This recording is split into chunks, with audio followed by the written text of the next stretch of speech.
Who knows how long Greg's going to be. Right, okay. Um, Well, the audio's on now, so I'm ready to go. I do want to get to bed today, not tomorrow morning. not tomorrow morning. Greg's PC might be another 45 minutes booting up yet. He's just putting a new, you know them war games and big magnetic tape reels, he's just putting another one of them in, isn't he? That's right, yeah. Loading in a new 8-track. Right, do you want the intro rolling then? Let's roll it. Right, here we go.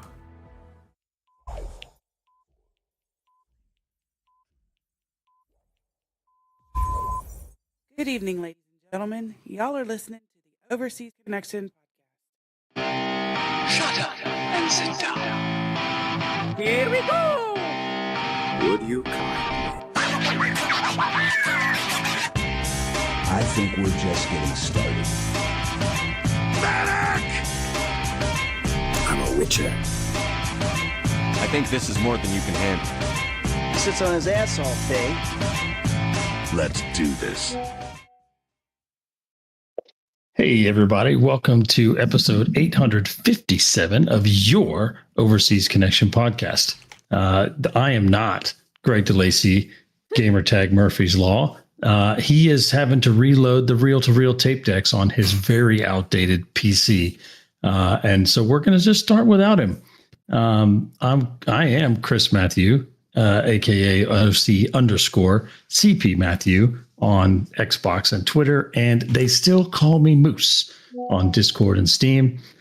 Joining us this week are our staunch co-hosts, starting with my man from overseas, Mr. Mark Wright. Hiya, Chris, Stroke, Greg. I've said stroke again. You're gonna crack up. No, don't. I don't like that arrangement of words at all. Not. Yeah, you're stroking Greg. No. Mark Annex all the gaming platforms. Yeah. So where's Greg? Come on, Greg. Where are you?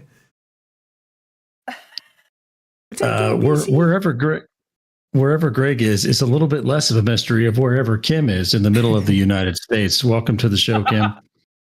Thank you. I'm happy to be here. And my PC is actually clearer than Greg's, so there you go. I don't miss being the slow one on the show anymore. So at least PC wise. I think a ZX Spectrum's faster than Greg's PC at the moment. I think my calculator probably is faster than Greg's PC at the moment. But he said he don't need a new one. Yeah, well, yeah, he's running off a Discman. He's got a Discman running. There we go. Them zip drives. Remember them zip drives by iOmega? Oh, God, yes. Yeah. And then there was like the Ultra Zip drive or something. Yeah, I actually had one of those for like the 3 days that they were useful. Yeah, I don't know. Yeah, there you go. Well, if you're here, you know that we're a video gaming podcast. We talk about games. We talk about life. We talk about movies. We kind of talk about whatever we want to talk about for the next little bit.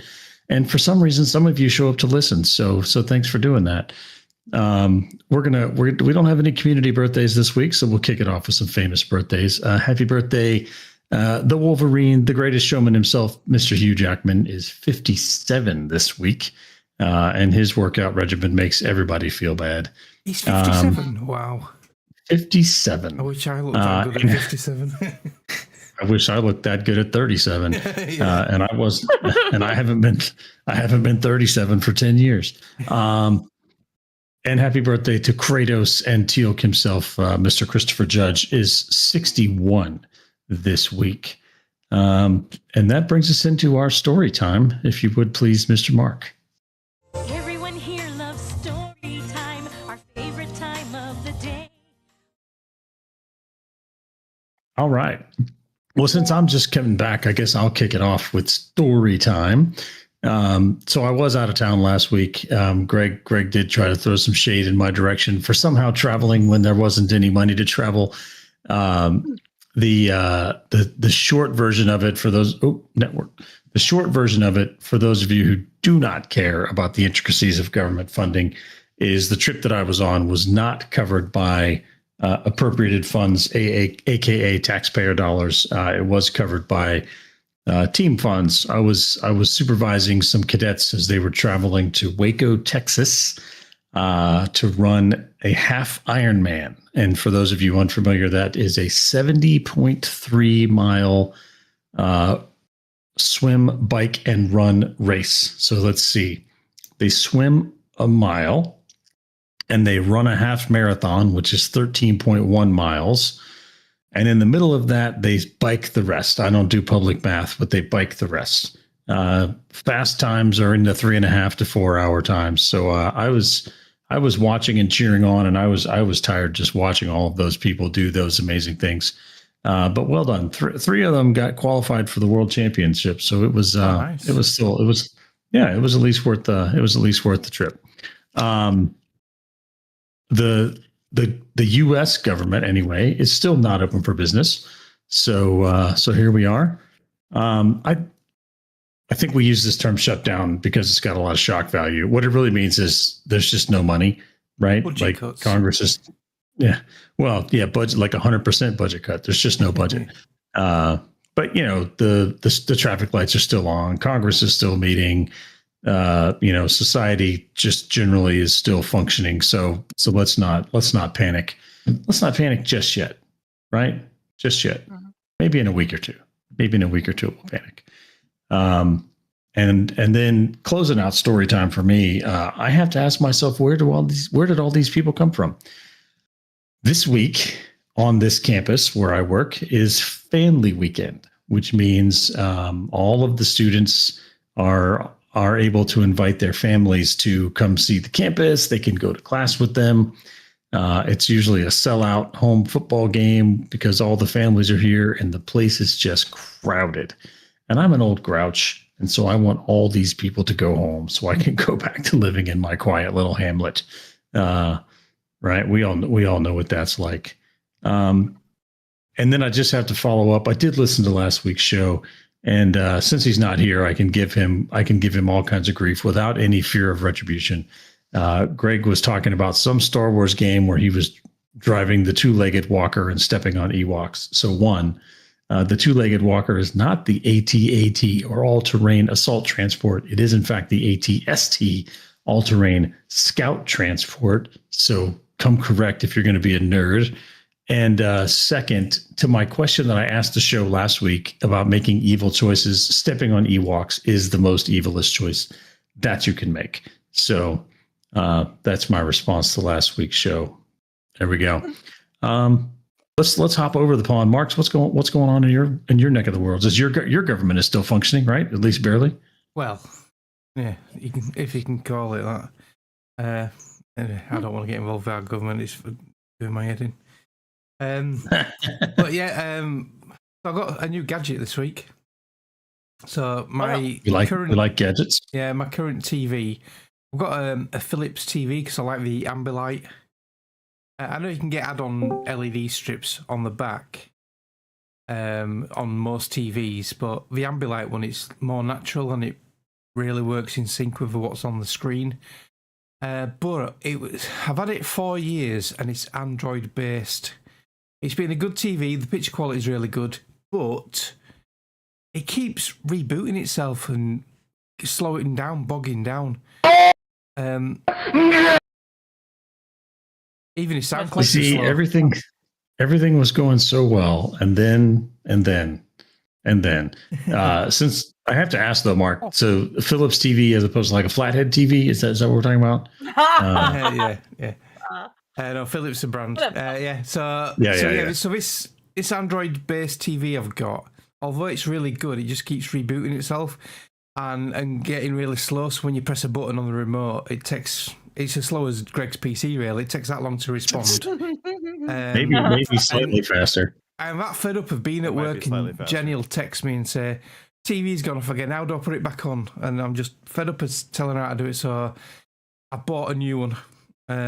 Same brand, Philips, but a different operating system. They've done away with Android now. They have their own proprietary operating system. I think Hisense have it as well. It's called Titan OS.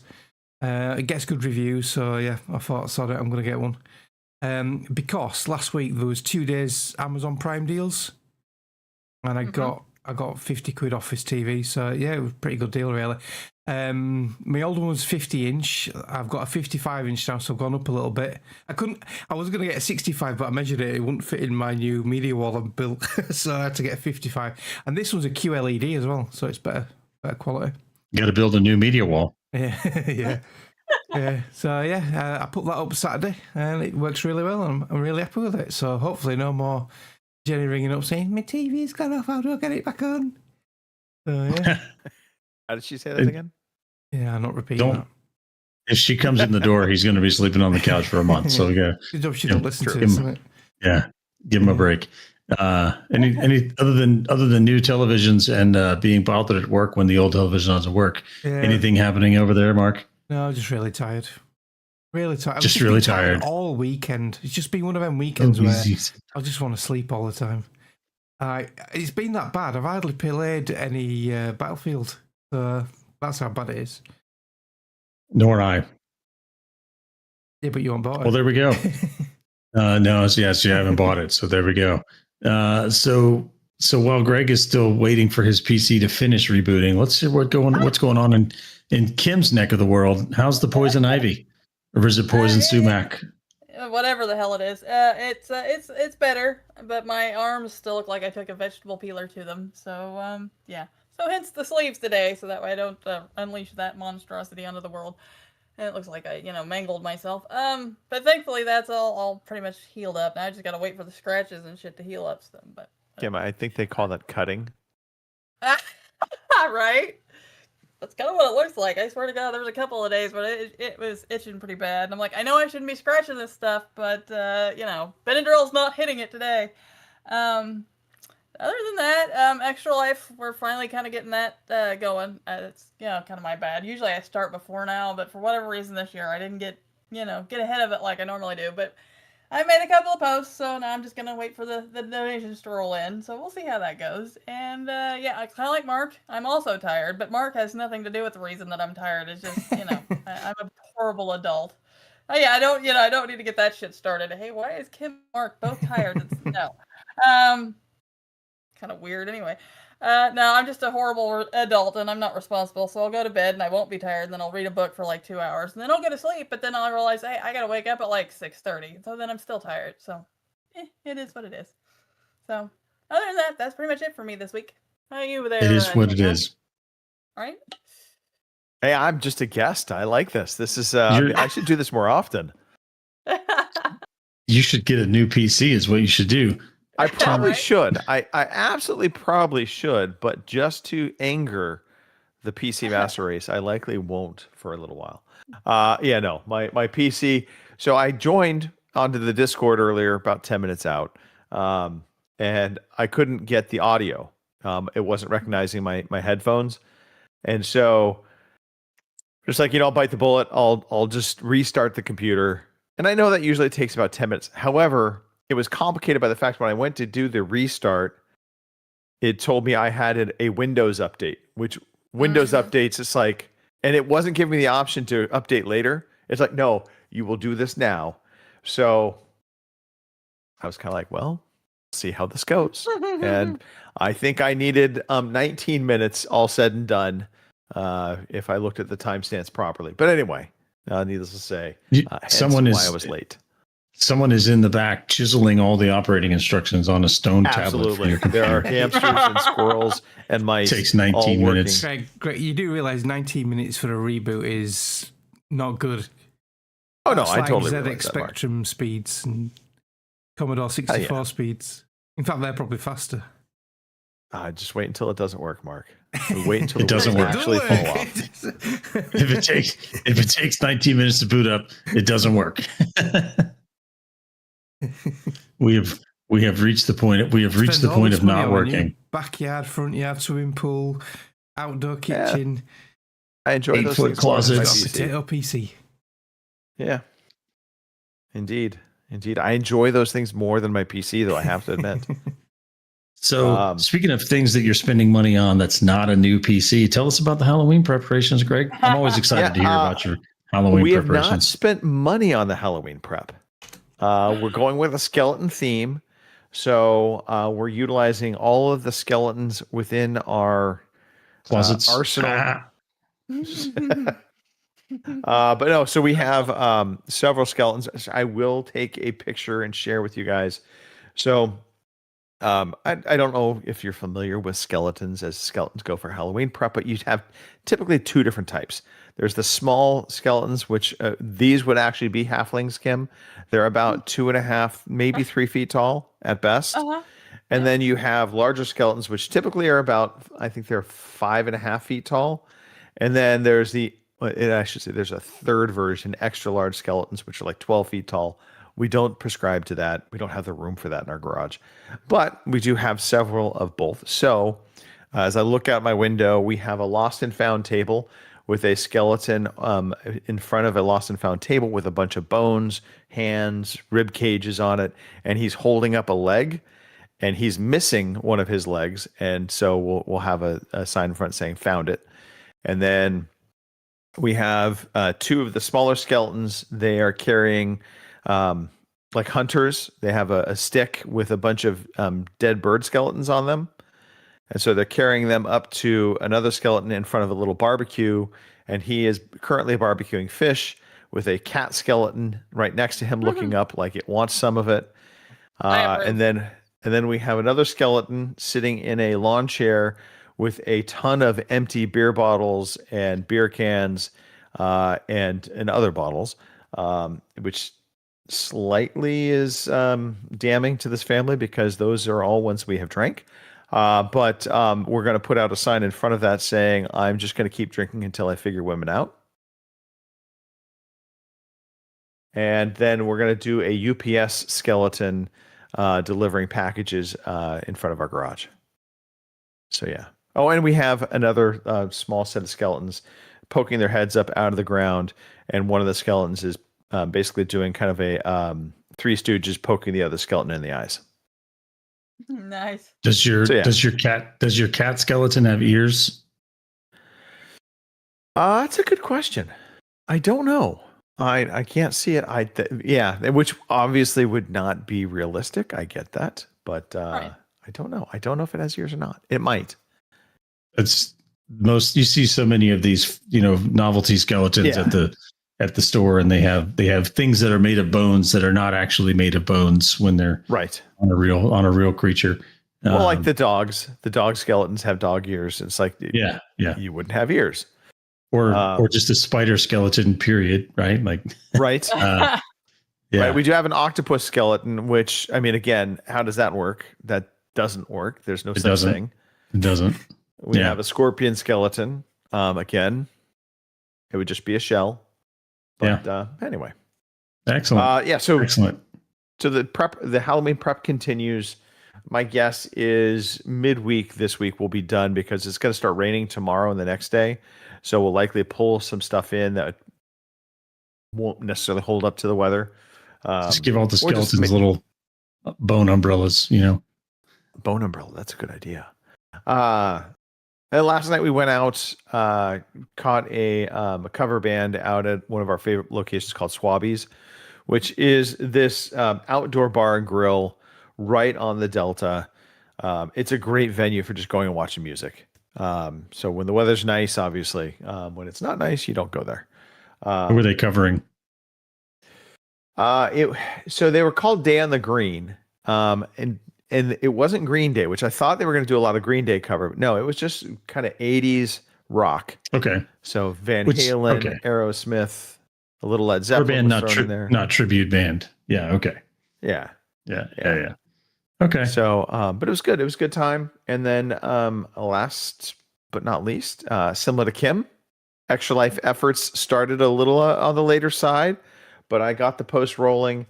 And I think we were both after Gary got his post going. Gary was for once a catalyst, and then I put mine out, which I think pressured Kim, or maybe it was vice versa. I don't know, but we pressured one another. We're like, we got to start doing this. So, right. But donations have started coming through, which is great, and looking forward to Extra Life. Yeah. Because I know what I'll be playing on Extra Life. It'll be a lot of shooters between Baldur's Gate 3. Well, you know what? You know what might be on the list? What? Is oh God, the name just totally escaped me. The next the Outer Worlds 2. Because I Oh. believe that will be out in time. So Good timing. Good Any of timing. you guys interested in Ark Raiders? I am. Hmm. I am looks kind of interesting. intrigued by it. Yeah. Yeah, Dan's It could got be me a interested good in that. co-op extraction like shooter sci-fi setting. Yeah. So There's a free yeah. server slam test next weekend. So I'm Yeah, gonna and I give think that a isn't go. it free to play? Yeah. The game Yeah. isn't, but the server slam is. The game, Okay, but the game's okay. not full price. It's £30 here, so Okay. probably about $40. Yeah. I'll need to see the reviews come out. Hmm. And we'll be talking about Battlefield 6 shortly, I'm assuming. So again, this is not my show to run, so I don't know what we're gonna do. So I don't think we had Battlefield 6 on the docket. That's not the put that in next quarter. fair enough. Next quarter. Greg didn't get the memo. It's a No Man's Sky episode tonight. Yeah. Yeah, no, I Man's did Sky see showed that. it. I did see that late memoir, thanks to Mark Questions. Yeah. We'll talk about that shortly. Well, that's what's going on in all of our lives, everybody. Hope you enjoyed that little segment. No community question this week from Discord, so we'd love to hear from you if you come up with any community questions. Let's see. Games that we get for free because we pay for them. Looks like we've covered all these. Anything new this week, Kim?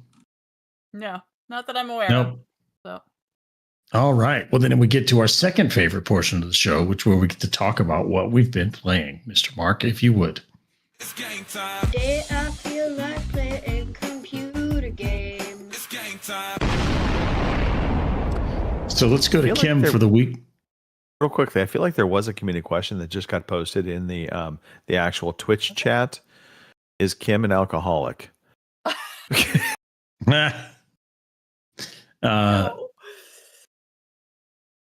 Kim has a propensity to talk about alcohol. However, I think it's fair to say we've never seen Kim drunk. At least that we know of. Look at her Close. eyes. At least that we know of. Yeah. Of course, I mean, yeah, that's the mark of the high functioning alcoholic is they might be drunk right now and you just wouldn't even know it, right? Fair. That's You fair. never know. Yeah. Since we're already giving Kim a hard time, let's go for the weekly Baldur's Gate 3 update. What's Gail up to, Kim? Sadly, there isn't one this week. I didn't get to go play with Pookie this week, so I'll have to try harder next week, I guess. So sorry, not this week. It's a bad week for me for gaming. I just didn't have the time. So I'm not sure what to do with that. It's in the notes, Kim. It's in the notes, I know. and Mark's playing a video about it, so you have to talk about well, it. All right. all right. What have you been playing, Kim? I played a little I Am Your Beast. I fired that up the other day because, of course, for your rewards, you've got there's a deal where, if you play an Xbox Game Pass game, they'll give you points. So I fired that up because I am trying to, I like the game, so I'm trying to get a little further into it. And I did, but unfortunately it's one of those games where if you die, you have to start over. So all the progress I made, I lost. But, I'm slowly but surely figuring out, because you only start out with a pistol and it might only have one bullet in it, or they give you a knife. And of course they throw multiple enemies at you at once. So I'm trying to figure out a strategy of how to, take them all out without dying. So, you can imagine how well that's going. But, it's fun. It's one of those games you can fire up, and if you got 15 minutes to screw around and do something, it's good for that. So, and it's on Game Pass, so it won't cost you anything. So you have to start the whole game over if you die? No, just the section you're on, because they break it down into different sections, and kind of like Hades was, where you start the section and you have the one life to get through it entirely, but if you don't, then you have to start back at the beginning. And that's kind of the way that, what is that a roguelike? Or I don't know what the technical term for that is, but because there's so many names for things nowadays. But yeah, that's kind of what that is. If you die, I mean, they give you there's health along the way, so if you are close to dying, if you can make it to the health, then of course you get your health back. But if you don't, then you're screwed and you've got to start over. So, and along the way they also give you things to do, because not only do you have to take out the guards, But like the one I'm on now, there's 3 different spots where there's a laptop, and you have to go and hit this turn the laptop on, or what it is exactly you do. But you hit the button, X pops up, and you turn on the laptop. So you got to do that on top of killing all these guards they're throwing at you. So it's it's a little bit to deal with. But I don't know. I'm enjoying it so far. Probably not as much as playing Baldur's Gate or Helldivers, but like I said, if you got 15, 20 minutes and not a hell of a lot of time to do something, it's pretty straightforward. Go kill bad guys. So Go kill bad guys. yeah. So you did enjoy this at least enough to not play Baldur's Gate 3. So Well, yeah. so that says something. But the thing of it is, like I said, 15, 20 minutes, you're good. If I start Baldur's Gate, it's going to be 3 hours. It doesn't, even if I'm just like sorting through inventory and selling shit off, it's going to be 3 hours. So I know better than to start it unless I know I've got the time that I can, put into it. Otherwise, there's no point. So unless you got some time. Right. I see that you played some Battlefield 6 multiplayer. It looks like everybody played Battlefield 6 multiplayer except for me. So let's hold that one for just a minute while we finish going around the horn. Let's see. The only other person who played anything other than Helldivers and Battlefield is Mr. Mark.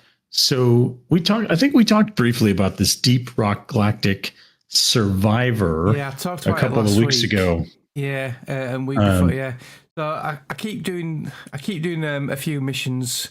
I still haven't got past Gate 1 because it gets really hard. So what I'm doing is there are still some more stuff in the first bit where I haven't unlocked some challenges, so I just keep replaying the levels over and over again and unlocking challenges. And what I didn't mention last time is you do actually earn sort of like stuff in the game to unlock permanent upgrades, because after each run you start again like a roguelike, but you can earn sort of like permanent upgrades to like your health and your damage and your mining speed and stuff.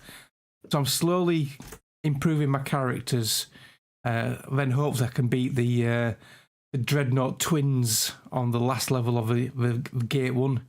They are tough because there's 2 of them and they pounce on you, and I've got that close to finishing. Yeah, I've got that close to finishing it and just died right at the end. So yeah, I'll do it eventually, but I don't mind because it's so much fun to play it. Now this one looks like it looks a lot like Minecraft Dungeons, right? Where you take the concept of one game and you kind of flip it into another genre. Is this co-op at all, or is it just you? Is it just so Deep Rock Galactic is co-op, but this isn't. This is a solo game. You can't play co-op at all on this, and it's basically a Vampire Survivors Brotato clone in the Deep Rock Galactic universe.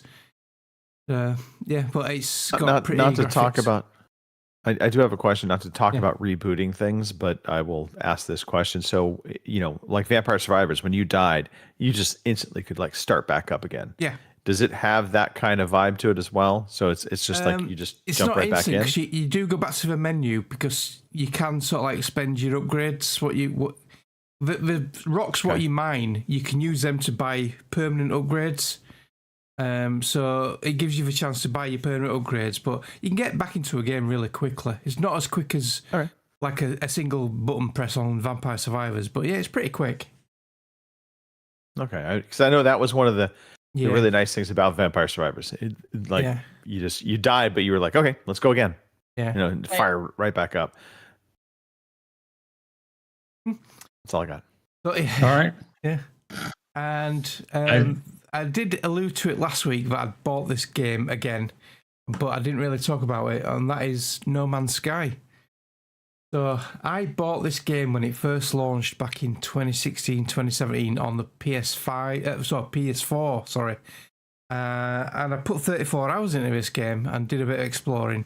But back then, it was quite a basic game, and it got a lot of stick for promising the Earth and delivering a rock, so basically. So it's had a lot of updates, a lot. They're still updating it now, sort of like 8 years later. And there's just a new one out now called the Voyages expansion season thing, whatever it is. But yeah, it was in the Steam Autumn Sale, so I picked up a Hello Games pack of games. There's 5 games in it, all the like Joe Danger stuff and everything. So yeah, got a pretty good deal on that. This game has changed that much. I have no clue what's happening, and it doesn't hold your hand, and I am struggling big time with it.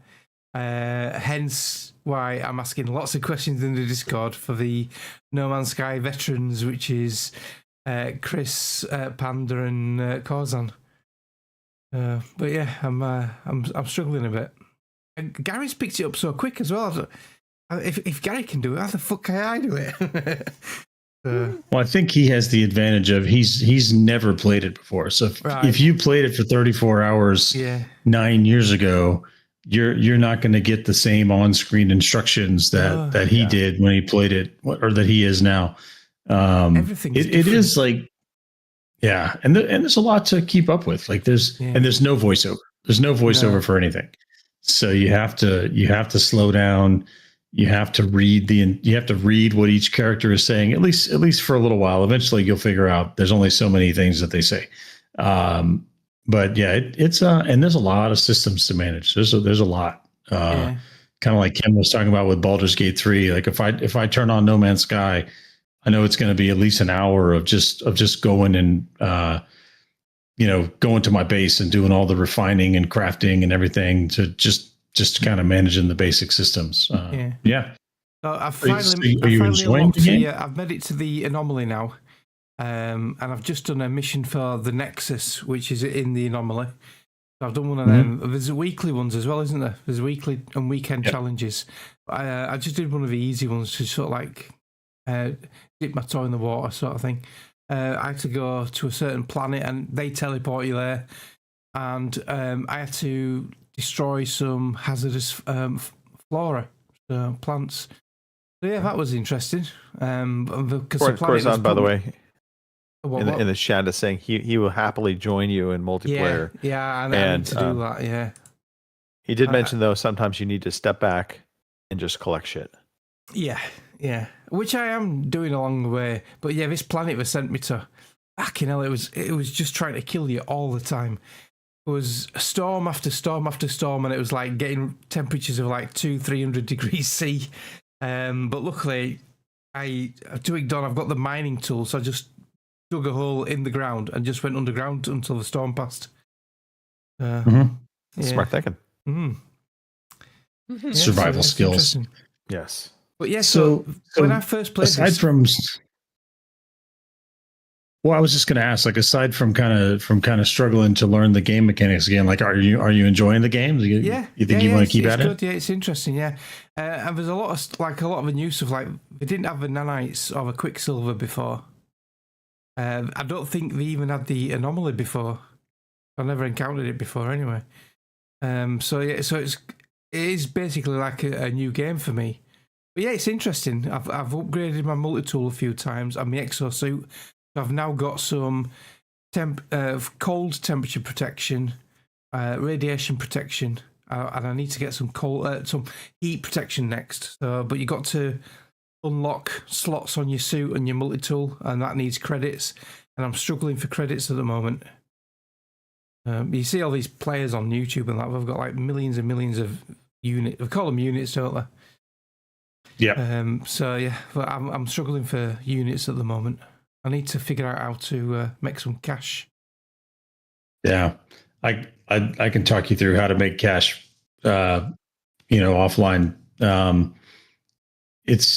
You mentioned all the currencies. There's really 3 currencies in the game. You have the basic units, but of course the players figured out how to make, max out their units, and so they introduced another currency they called nanites. Yeah, and then the players figured out how to maximize that currency. So now you have a third currency that's called Quicksilver, which is only awarded through the expeditions and the Nexus missions. So that one's kind of controlled.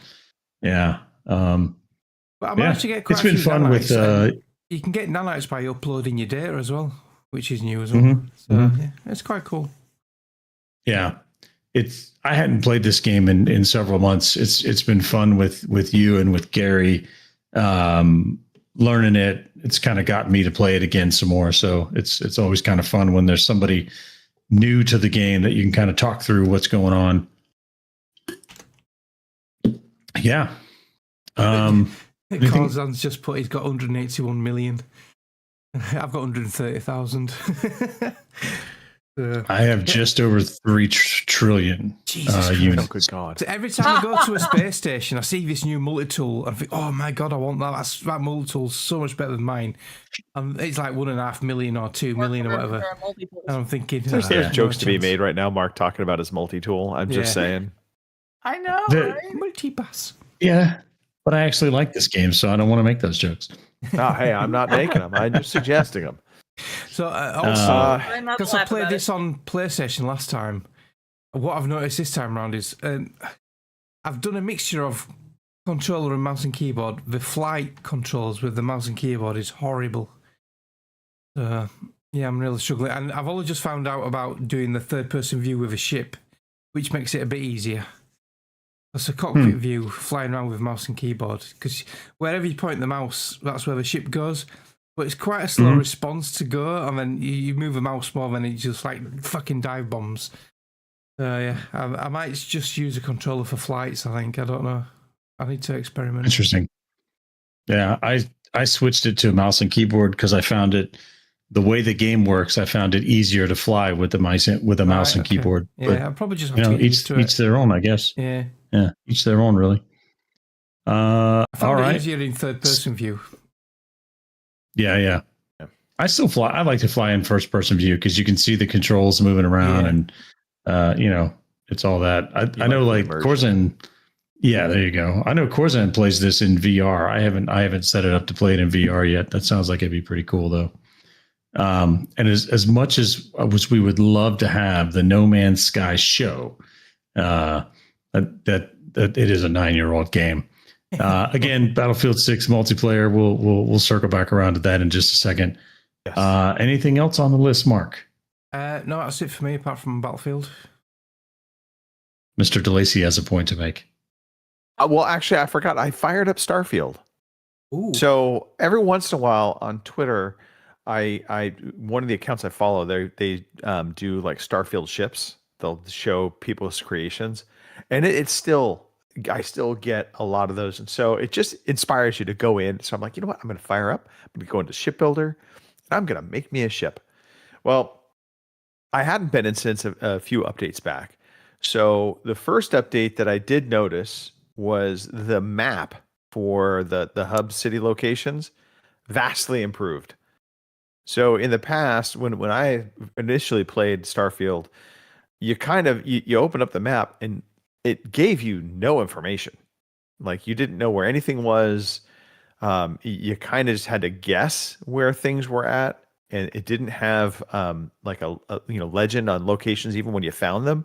So it was very confusing, very frustrating. Happy to say they have a very nice 3D looking map now that you kind of have that isometric look into the city hub.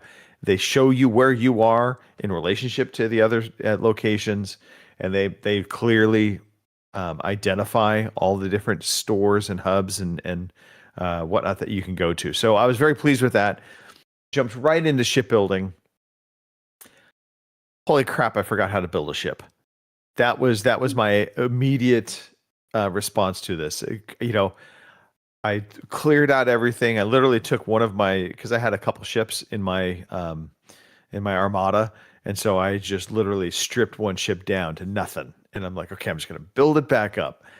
And I'm starting to build back up, and I'm like, how do I rotate objects? Seems like a simple thing. Couldn't figure it out to save my life. Turns out I don't think you can. I think you have to find that there's variants to pieces now, and you just have to find the right variant because it will rotate it.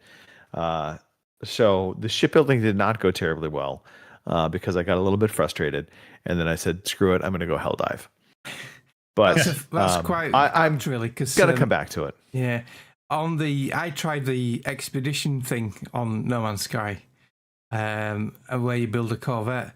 And I tried the shipbuilding, which No Man's Sky seems to have stolen from Starfield, allegedly. So, but yes, it's very similar. But I tried building this ship and I had the 2 thrusters and I wanted to put one on each side of a fuselage, and Kim keeps calling me lopsided. But I couldn't put one on each side. They'd only go on one side, so I've got 2 thrusters on one side and a weapon on the other. What I didn't know is you can flip it where you say you can't flip yours, but apparently you flip it over. Something so simple, but I didn't know. And again, that's where Kim, sometimes it's all on one side, Kim. It's a fact of life, okay? Yeah, I'm flying around like this.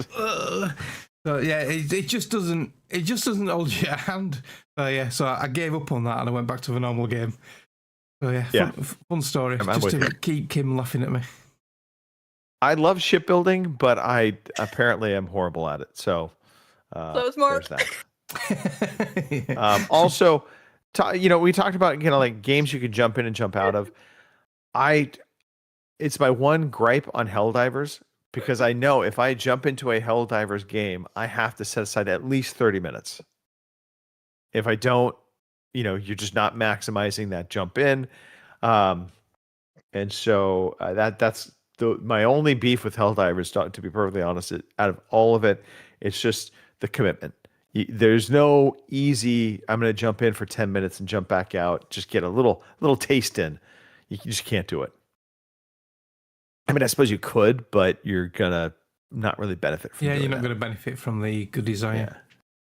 Yeah. You could do the Blitz missions in about 10 minutes. Those are about the only ones. Once you get past like difficulty 4, the only one you can really finish quickly is the Blitz mission. That's true. Yeah. We could speak about good and bad design now if you want. Sure. What do we? I've kind of lost control. What are we speaking about? This is a Battlefield 6 conversation. Oh, all right. I guess I'll be back in about a week. You're not impressed so with the before campaign, we are you, talk, Greg? Go ahead, Chris. I'm sorry. I was just say the only other thing other than No Man's Sky, the only thing I've done this week is Indiana Jones and The Great Circle. And I think 2 of the 3 of you have finished this one, right? Yeah. So I just finished the boss fight with the blind giant. Yeah. In Egypt, and that one frustrated me for a minute until I figured out the mechanic. Right, you run on the coins to get him to go somewhere, and then you sneak around behind him. But once I figured that out, it wasn't too bad. But still very much enjoying that game. And with that.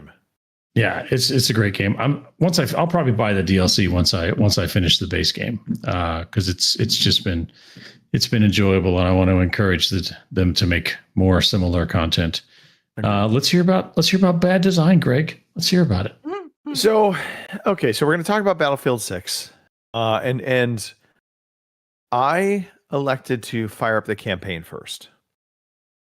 I was like, you know what, I'm gonna fire up the campaign, because I love my single player games, and I wanted to give Battlefield the benefit of the doubt that they could make a competent single player game. They can't. It's just not a good story. It's kind of by the numbers, trying to be Call of Duty, but failing. And the character modeling.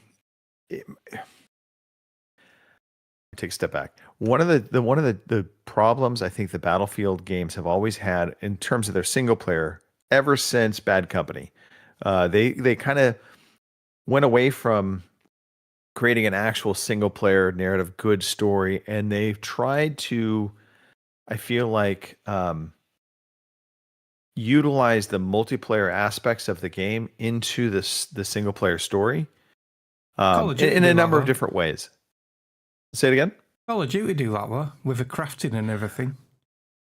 A little bit. But Call of Duty, you definitely understand. They spent time on the story, the on decent the games, voice decent acting, campaigns, the capture.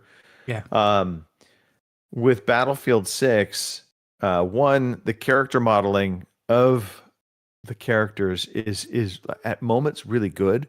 And at other moments, you're just looking at these guys that are just running around with the wide eyes. And it's just like, oh, okay, that just looks horrible.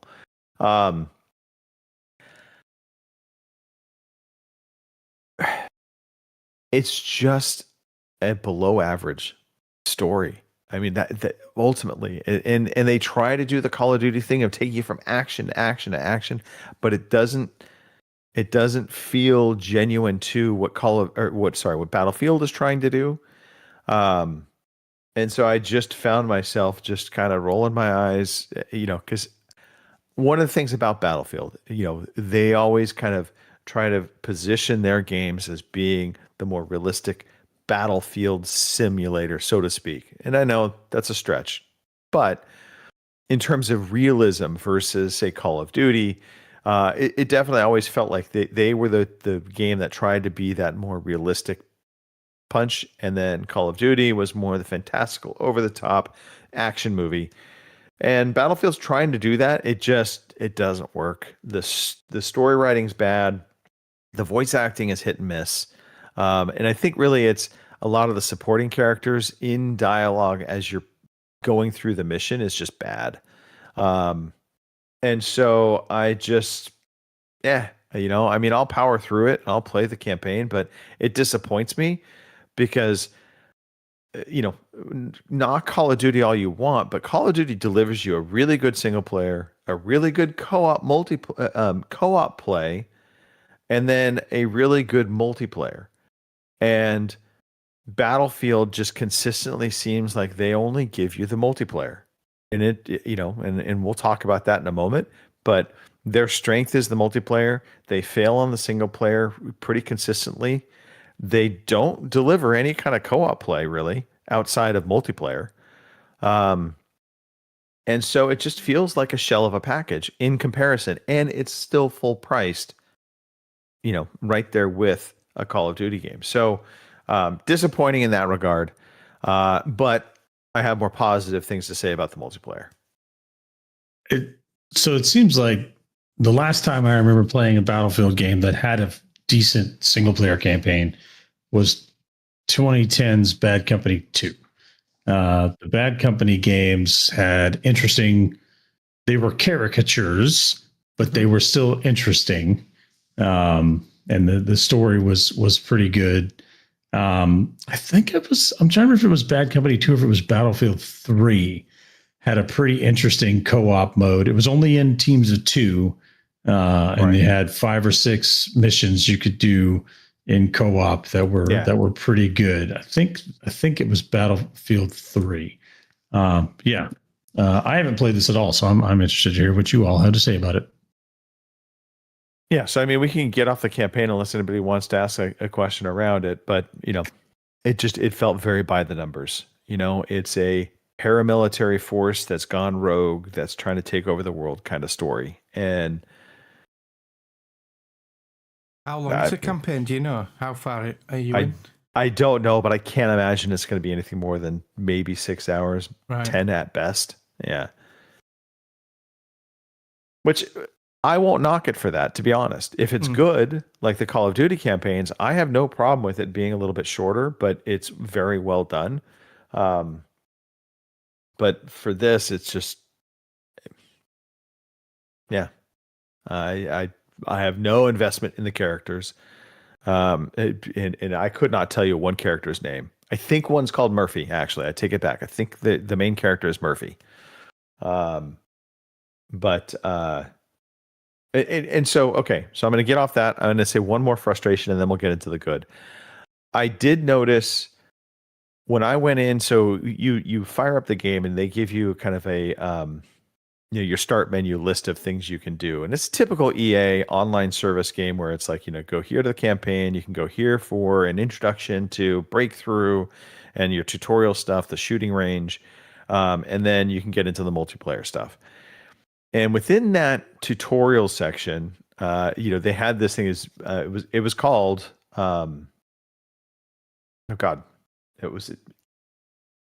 Initiation to Breakthrough? Yeah, I think Initiation. That's what it's called. You've got 8 players on each side and the rest are bots. Yeah. That's mainly what I've heard so far. That frustrated the crap out of me because I go into that thinking, you know what? I'm just going to fire up a tutorial. You're going 30 kills and 3 deaths and you go into the main game and you get fucking annihilated. Yeah. Well, it wasn't so much that. is I go into that thinking it's just going to be a bot tutorial that'll No, start there's real up. players in there. No, I'm having to wait for players to log in and join my squad. It And I'm doesn't take that like, long. why is that part of a tutorial? It's not a It took, like, tutorial. Well, it's the introduction to Breakthrough. Right, yeah. I thought it was the tutorial section. I don't think they really have a tutorial. No, but, They have the shooting range, Yeah. which you can jump into. Yeah, just The only that's problem to with test that, and tweak your attachments and stuff. but they don't let you test and tweak the attachments in the shooting range. I You don't know. have. I don't know. I've not used it. No, yeah, you load it in with your gun, and then you could shoot, and then you could exit. Right. So it's just not terribly friendly to new players, and that was my point. And the initiation of Breakthrough, I really thought was more that tutorial section. Probably it's not. It's just 8v8 real players, and then you've got your bots. So that was frustrating because there was not very clear on, here's a way to learn the game. But really, it was just it's a live match with just fewer live players. So It's a bit okay, like that's- the PUBG with the casual games, isn't it? You got Yeah. so many real players and then you got so many bots. yeah. But anyway, so that's the last of my negativity. Right. Actually, I've got from some there. negativity. Oh, all right. Well, okay. Well, Well, You guys are really let selling the it. negativity Really. train roll. No, but right. So when I bought this game, I bought it via the EA app for PC.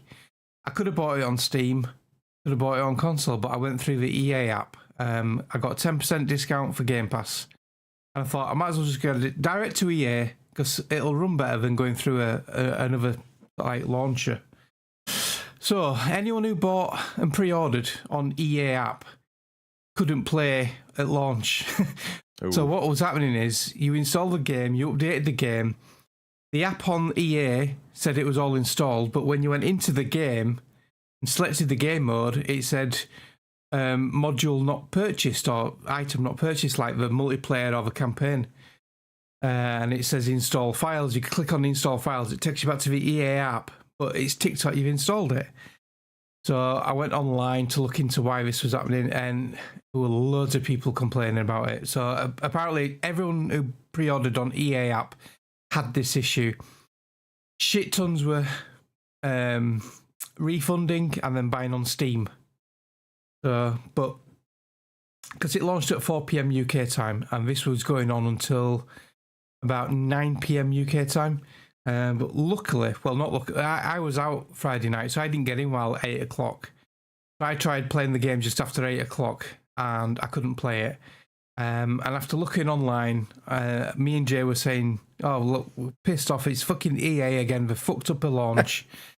Typical EA. And it's not just EA, it's all of them. All the launch of all the big games, we all have problems.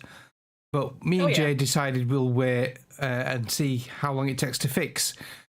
Luckily, an hour later at 10 p.m, a tweet came out saying it's now fixed, reboot the game, it'll work. And it did, and it worked, and it ran flawlessly. So Good. The following day, they put out another communication saying, apologies to those who purchased via the EA app. We are going to offer you compensation. And this is where it gets good, because normally they just offer you like a shitty skin or something. We are getting 10 XP boosters, and then 10 weapon XP boosters, and a free battle pass. The battle pass alone's worth 10 quid. So now, because I bought the Phantom Edition, I already have a battle pass, so I get the second battle pass free. Jay bought a standard edition, so he gets a battle pass free. So, Nice. in our case, we were only an hour without the game. So for an hour's frustration, it's worth it for us. I can imagine those who wanted to play it at 4 p.m. were a bit more pissed off than we were. But they sorted it out quickly. The lack of communication wasn't good. They only put out a couple of tweets. They should have sent out more updates, I think, to keep people from fucking going bananas online, because you know what the online community is like. Yeah, but Sort yeah, of toxic. people online are going to go Yeah. bananas anyway. Yeah. Right. And apparently the EA app for the refunds, similar to Xbox, crashed. So, but Steam must have been laughing all the way to the bank because all them people refunding and buying on Steam get 15%, don't they? Did Steam So benefited for Steam sure. have been going, yes, thank you very much. Yeah. By the way, Corazon had a question. Is it Xbox and PC play? It's not a Play Anywhere title, as far as I know. So It's not you either Play buy the Anywhere, Xbox but version it or is the PC cross-play. version. Yeah. Yeah, it's cross-play, but not Yeah. Play Anywhere. No. And if you do disable crossplay, because this wasn't known at first, and then I read this later. If you're on Xbox and you disable crossplay, it also disables you playing with PS5 players. So there's no console to console crossplay. You're just on Xbox players only. Same with PS5. Whereas if you disable crossplay on some games, you can still do cross console, can't you? But this completely isolates you to your own platform. It would be nice if they had like the option, like complete crossplay and then console only crossplay or PC only crossplay. You can either have crossplay on or off, and if you turn it off, you are on your platform. I think on PC, it doesn't matter if you're on Steam or EA. That doesn't matter. But you cannot crossplay with any consoles. So. But yeah, that's my only negative so far. Okay. And I got some good Kim? stuff out of it. So You haven't said anything yet. What are your thoughts? Battlefield 6. Well, I haven't played the campaign yet, but I'm the same with the campaign for Battlefield as I am COD. It's all the same. It's a shooter. You're gonna go in. You're playing a super soldier or whatever, and you're gonna kick the bad guy's ass and save the day, and there you go. I mean, for me, basically the campaign is I get to if I can figure out what the controls are and that sort of thing. So I'm not entirely fussed about how the campaign is or whatever. I'll play it eventually, but I'm in it for the multiplayer, and I haven't had any issues with multiplayer. I still suck at it. I mean, I haven't played I haven't played Battlefield in a while, so I'm still getting my Battlefield feet. Because I played a couple of rounds today, and one round I died 12 times and didn't get a single fucking kill. But I played the objectives, so there was that. So, it is what it is. I like Battlefield. I like the destruction, because at one point I had like a whole fucking building fall on top of my head. And I don't know why that makes me cackle like a loon when it happens, but it just does. Because you're like, well, I just died. Then you realize it wasn't because some asshole shot me. It's because they dropped a building on my head. I don't know. It just makes me laugh. So, I'm having a good time with it. I'm hoping we get some more people to play it, and then we can have like a community thing, kind of like with Helldivers 2. Because those nights for me back in the day during Battlefield 3 and Battlefield 4 were freaking hilarious. Could have been because I was partially drunk at the time, but still, it was fun. So I'm hoping we can get some more of that. But other than that, I don't have any issues with it. I don't have any negatives to it yet, but we'll see how it goes. Hopefully I get what better. Are favorite classes? So it does use the class system once again, either support, assault, recon, and engineer. Yes. Yeah. but you can use any weapon. But if you use the weapon dedicated for that role, you do get added perks. But you can use any weapon you want, which is a nice change. What's your go-to class, Ben Mark? I am support. I like the medic. I like running around like a fucking idiot, just defibbing every fucker. Because it's a good way of getting XP and leveling up. Because I'm not as good with the kills as some people mention your names. Jay, little fucker. He's so good at this game, man. It's untrue. Snoogans with his aimbot. Yeah. And what I like about this now is they have lots of challenges. So you can go into the challenges. There's daily challenges, weekly challenges, and then there's set challenges. So like some will be for like 10 revives in a game, or 10 headshots in a game, stuff like that.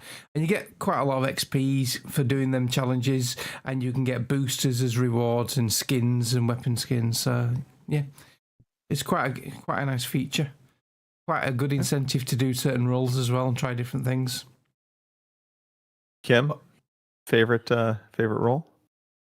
I don't know. I don't know that I have one. I mean, I've been sticking pretty close with engineer at the moment because they have, the SMG. But I'm finding out that unlike in COD, I'm not very good with the SMG in Battlefield. So I usually switch to like the assault class. and use a carbide or something like that. But I don't know that I have a favorite for sure. I always bounce around. I'm either engineer for a while because it's fun to go up and run behind somebody's tank and fix it while they're blowing the shit out of something. Or I might switch and drop ammo packs for a while. It's whatever I feel like doing. Yeah. So Okay. I'm with you, Mark. I've been support. That's kind of where I've fallen in love. I will say I prefer playing on the non-vehicle maps and modes, just because I feel like the game really shines without having the vehicles, because the vehicles can be such an imbalance to the game, at least in my experience in the past. But I love with support class, not only do I have the defib, but you also have that portable shield. Yeah. Which we all were playing. We played one match together. There was a lot of snipers out on it was a very flat battlefield. What? And it was just kind of like not a lot of There was snipers. like construction buildings where they were like half built and they were just full of fucking snipers at the top. Yeah. I was so frustrated. But so as support, I'm throwing out this little portable shield, which makes for great cover for a little while, and then tossing smoke grenades everywhere I could. I switched, just to obscure. because for the supporters, you only roll what you can use smoke grenades on, which is good when you want to revive people. And it's quite powerful. And it also, I don't know if you know this, Greg, if you throw a smoke grenade down, the enemy can see the little orange thing above your head, so they know you're an enemy, and you can see you on the map. When you're in the smoke, that doesn't show, so they can't see you. So that's quite neat. But So I switched it out actually my works shield. as smoke. Yeah, I switched out the shield gadget, and I've got a gadget you plonk down, and it's like a spinning thing, and it will take down any grenades thrown at me, which is quite cool. Okay. There's a lot of options, a lot of gadgets you can equip. So, I've mainly played the initiation to get used to it, and like I said, you feel a bit of a badass in initiation because there's a lot of bots, and the bots can be a bit thick. And you think, oh, this is good. Is this? I'm really good at this. I'm getting like fucking 20, 30 kills and about 2 or 3 deaths. And you think, this is brilliant. As soon as I went into a full-on game with you and Snoogans and Jay last night, fucking hell, zero kills, about fucking 15 deaths. Just Sniper Alley. I was so frustrating. But I was tired last night. I've been tired all weekend. Yeah, I kid you not, though. Like, we started that matchup within maybe a minute. Yeah. Fucking snipers, goddamn campers. All we're hearing. I was so left and right. frustrated. Yeah, no, but it's still fun. As support though. Yeah, no, it's a blast. Even though I didn't get any kills, I did a few revives and that, and I've got a few objectives. I got a few conquest objectives, so I still got plenty of XP and stuff. What I learned, in fact, I think it was Jay was with me. And I just learned as support class, I just attach myself on the hip of somebody that's either sniping or they're making a push to the front. Yeah. And I'm just reviving. I'm in cover, then revive, go back to cover, revive, go back to cover.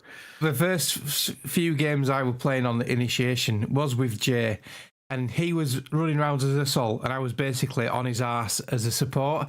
Kept dropping him ammo packs every 2 minutes. He's saying, "No, drop me ammo, I'm out." He was getting one game he got like 120 kills. So I was dropping him ammo and then reviving when I needed to. But that's the name of the game. That's what support is, isn't it? Just a supporting teammate. So I played. It does reward you for playing.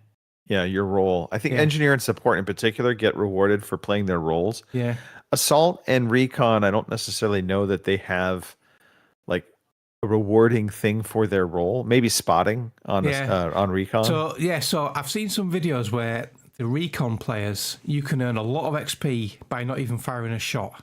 What you do is, I don't know how you unlock it or if it's unlocked from the start, you have a drone. You can camp out somewhere safe, launch your drone and go around and just spot enemies. And every time someone kills an enemy you've spotted, you get XP. This guy had no kills and he was at the top of the leaderboard because he had 128 assists by spotting just with a drone. So there's different ways of playing it. It was different play styles and it's interesting. And it was surprising when you're saying that you weren't impressed with some of the graphics in the campaign because graphically the multiplayer I thought was brilliant. Well, the sound design is just second to none. You wanna Yeah, put let it on me War clarify Tapes that. mode. Yeah, the sound on War Tapes is just unreal, man. Yeah, I want to clarify. Visually, Battlefield 6 It's just is a it's just gorgeous facial. game. Yeah. Yeah, it was just the Yeah. so they basically took like multiplayer model Yeah, characters I know what you mean. Yeah. into the campaign, so they weren't Yeah. very well captured Yeah. for expression.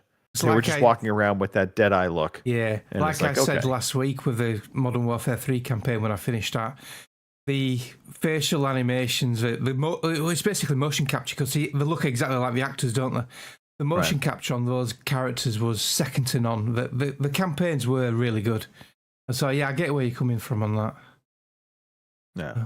But beyond that, I mean, I've been having a blast. I think this absolutely can be a community game for sure. Yeah, it's got a lot of legs on it. It's going to be a long-term thing. This now, it's going to be And interesting. I am looking forward to their survivor mode. Not survivor mode. is it Firestorm they called it last time? I can't remember. It was Firestorm, and I don't Yeah. know what they're going to call it this go round, but it's Yeah. basically the PUBG mode. Yeah. So I've not looked into it, but when does the battle pass start? Do we know? Has that already started, or No I clue. don't know. Yeah, I don't. I didn't even know they were going to do a battle pass, but it looks like they are. Yeah, I have heard some people complaining about the weapon upgrading being a little bit slow. Yeah, like they need to yeah. Mind boost you, that a little. I'm using the signature weapon with the support, which Yeah. is the LMG, the L110, and I've unlocked quite a lot of stuff on that already. And I'm only level 8 or 9. I'm not that leveled up yet, so Yeah, it's a good weapon too. So yeah, I mean, it is. Yeah. Anyway, Chris, did you have any questions as a non-battlefielder? You guys are awesome. You guys are awesome. That's my question. That's it. So my question is this. When Black Ops 7 drops, on whenever Black Ops 7 drops, let's see, Black Ops 7. Thanks, Google. November, isn't it? Yeah, November something. November something. Is this going to last past that, or is it going to be like November 14th? November 14th. So 1 month from now, when Black Ops 7 drops, are we still going to be Battlefielding, or are we going to be Black Ops 7ing? I've only played the Call of Duties because of you guys. I don't really like the Call of Duties. It's too fast. Mind you, this is fast paced, but yeah. I've not been into the Twitch shooters for quite a while now because my reactions are so shit now. My eyesight's got terrible. So yeah, I've not been into Call of Duty since the original Modern Warfare 2. The campaigns are good. I still haven't played the latest Black Ops 6 and 7. Well, obviously not 7, but I haven't played Black Ops 6 campaign yet. But multiplayer-wise, I get frustrated with them as well. It's just I only play it because of you guys, so I'm not that fussed about Black Ops 7. But I can say for myself, without and Kim, I don't Battlefield, know. I wouldn't have been bothered about Black Ops 7. I for right. sure will play the campaign for Call of Yeah, Duty. I will eventually. 100%. Well, it's taken me And then- 3 years to play Modern Warfare 3. Maybe zombies. You know, I like zombies, so there's that. Yeah, the zombies is good. I like some. That's another thing I haven't played. And then playing with Chris and Sarah and that with us zombies in was Black Ops 6. So that was really fun. I enjoyed that. I've not played Modern Warfare 3 zombies. So. Yeah. Kim? Oh yeah, I mean, I'm sure I'll play some Black Ops 7, but you know, I've got Battlefield now, so I'm pretty tickled with that. So you know, I'll split my time between the two of them, I'm sure, because I'm sure we'll have community Black Ops 7 nights too. So, oh. If they come out with a cat skin, she's totally in on Call of Duty. There'll definitely be It's one. already been for sure. proven, so you know. So yeah, Yeah. I'm good with either, but I prefer Battlefield. But I've played them all. I'm not too picky. Yeah, I mean, I absolutely can see it'll be like just whatever flavor of the day it feels like. Right, and I mean it's going to be on Game Pass, so I mean that's a plus for it right there. Yeah, so I mean it's not like I'm spending. Still It's playing true. Helldivers 2, damn it, because I just unlocked my Halo skins. Right? Yeah, got ODST those baby. too. Yeah. So, yeah. I got All nothing right. else. Closing thoughts, Black Ops 6, parting shots. Good, almost great. Black Ops 6, you mean Mark? Battlefield 6? What did I say? That too. Black Ops 6. Yeah. Battlefield 6. So far, very impressed with it. The multiplayer is really good. Hopefully I get Oh. better because right now I'm pretty terrible. So, in Battlefield 2042, you could do solo or co-op bot games, and you still earn XP up to a certain amount. We've got something similar in this, and it's called Portals, and they are community-derived maps. And you can still earn XP in that. You can play with real players, or you can have bots or solo with your mates. So there's a lot of options, and guess what someone's made in the Portals? Someone's made a Nuketown. shipment 24/7. Shipment. Yes, so someone's made shipment 24/7. Can we make it a private match? Yes. Yeah, the No portals no you XP. absolutely can. You with the portals, you can make it so you can have friends only, or you can have it against bots. So you can have all your friends on one side and bots on another, or you can mix it up half on half, or you can open it up to the public. So yeah, there's absolutely a lot of control there. I've not tried it yet, but I've seen some videos on it, and it looks really interesting. It's a bit like the Halo Forge type thing. Okay. You can make your own maps. So yeah, I think that's gonna increase the replayability of Battlefield 6 immensely. Yeah, that'll help a ton. Hey, you know what? Alrighty. I totally forgot to talk about this in the earlier segment, but it's gaming related, so I'm going to talk about it right now. Okay. So let's take ourselves back about 2 years. It's probably been about 2 years when I had a floppy issue with my microphone. Oh, Yes. yeah. Who remembers this Your- well? Yep. And Seems to so be I reached floppy out now. to I reached out to the company that made the swing arm for my my microphone, and I explained the issue, and I was like, hey, I'm having this issue. It's no longer locking. It looks like it's stripped. They sent me an entire new one. Mhm. Okay. Now, being the very diligent person I am, that I am on top of things right away, it took me to about 3 days ago to actually unpack that and figure out how to fix it. And so as I'm unpacking the new arm, What you got 2 years ago? yes. Yeah, literally sat in the closet for 2 years. I realized it had nothing to fucking do with the arm. Oh shit. This piece right here is sold separately. Alright, so that's an add-on So- that you've used. Yeah, so $7. I now have the new piece that I will install today. So I had this extra arm. I sold it on Facebook Marketplace for $30. I was just like, I don't even know if anybody's going to buy this thing because it's such a unique purchase. But yeah, so I had to laugh. And then I felt slightly bad because they were great. I mean, they sent me just a whole brand new unit, even though I was only talking about one little, stripped screw. Yeah. And then it turned out it wasn't. What make is it? So I think they've gone out of business. Makes me feel even worse. It's Way to called go. Tron Max, Right. which Kim, no Kim.